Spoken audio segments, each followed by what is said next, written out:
আসসালামু আলাইকুম, কেমন আছেন সবাই? আশা করি ভালো আছেন। আমি ভালো আছি আলহামদুলিল্লাহ। এই যে রাফসানবাবু ঘুমিয়ে গিয়েছে, ওর তো জ্বর, তো ঘুমিয়ে গিয়েছে। এই সুযোগে আমি ফট করে গোসলটা করে নিব। গোসল করে এসে দেখি রিজিকে যদি থাকে তাহলে খাবার খাবো। সাথে থাকবেন। আর ভিডিও দেখার আগে অবশ্যই লাইক কমেন্ট শেয়ার দিবেন ভাই। আমার পেজে গিয়ে, আমার পেজের নাম রোজা খান, ওখানে গিয়ে একটা ফলো দিবেন। আমার রোজা খান ব্লগ পেজ, ইউটিউব চ্যানেল, ওখানে গিয়ে একটা সাবস্ক্রাইব দেবেন প্লিজ।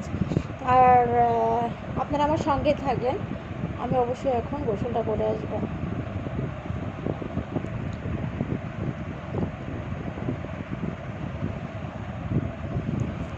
আলহামদুলিল্লাহ, এই যে গোসলটা করে আসছি, এখন দুটো খাবার নিয়েও বসেছি।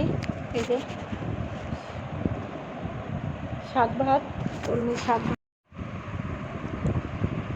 এই যে কলমি শাক ভাজি আর ভাত। আসলে রিজিকে যা থাকবে তাই তো খেতে হবে, তাই না? সারাদিন তো ওর জন্য খেতে পারিনি, রান্না করতে পারিনি। সামান্য একটু ভাত চাপিয়েছিলাম, মাছের তরকারি আছে, পাঙ্গাস মাছ রান্না, তো ততটা আমার কাছে ভালো লাগছে না। আমি শাক দিয়েই ভাত খাবো, শাকটাও আমার খুব ফেভারিট। তো আমি খেয়ে নিই, আপনারা আমার সঙ্গে থাকেন। এই যে বাবাটা ঘুমাইতেছে, শরীরটা খুবই খারাপ ওর। আমি একটু খেয়ে ঘুমের মাঝে ওর একটু খাওয়াবো। ও ঘুমের মাঝেও খাই, ঘুমের মাঝেও খিলারে ভালোই খাই। আমি রাত্রে দিনের বেলায় ততটা খেতে চায় না, রাত জেগে জেগে আমি ওটা খাওয়াই। আমার ঘুমাইতে ঘুমাইতে রাত 4টা বাজে, 3:30 বাজে, আবার 5টা বাজলে উঠে পড়তে হয়। ফজরের নামাজটাও আমি ঠিকভাবে পাই না। তবে যাক, ভালো থাকুক, সুস্থ।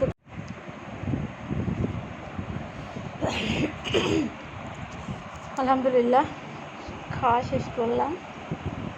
এখন রাফসানকে খাওয়াবো বলে ওর দুধ গরম করে নিয়ে আসলাম, এর ভিতরে সুজি দিয়েছি অবশ্যই। তো এখনও ঘুমিয়ে আছে, ঘুমের মাঝেই খাবে বাবা। দেখেন, ঘুমিয়ে ঘুমিয়েই খাবে ও। যাক আলহামদুলিল্লাহ।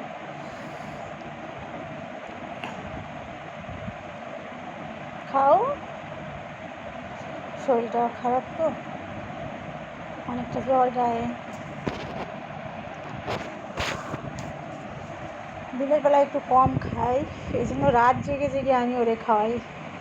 আমার ঘুমাইতে ঘুমাইতে রাত 4টেও বাজে, অনেক সময় সকালেও হয়ে যায়, ঘুম হয় না। এই যে বাবা,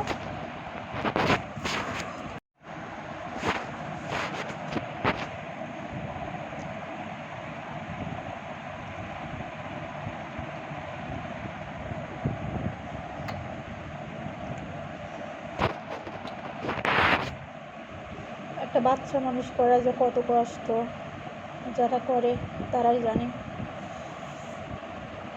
যাদের যাদের বাচ্চা হচ্ছে তারাই জানে যে একটা বাচ্চা, আর বাবা মা ছাড়া বাচ্চা কীভাবে মানুষ হয়, এর আরও বেশি কষ্ট।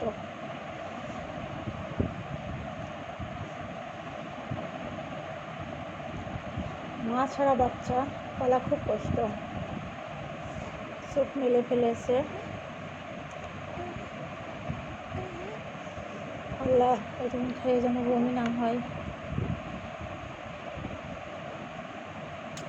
গ্যাসের ওষুধও খাইয়েছি, সুজি খাই, সাবুটাই দুধ খাই, অনেক সময় গ্যাস বাড়ি খেতে চায় না মাঝে মধ্যে।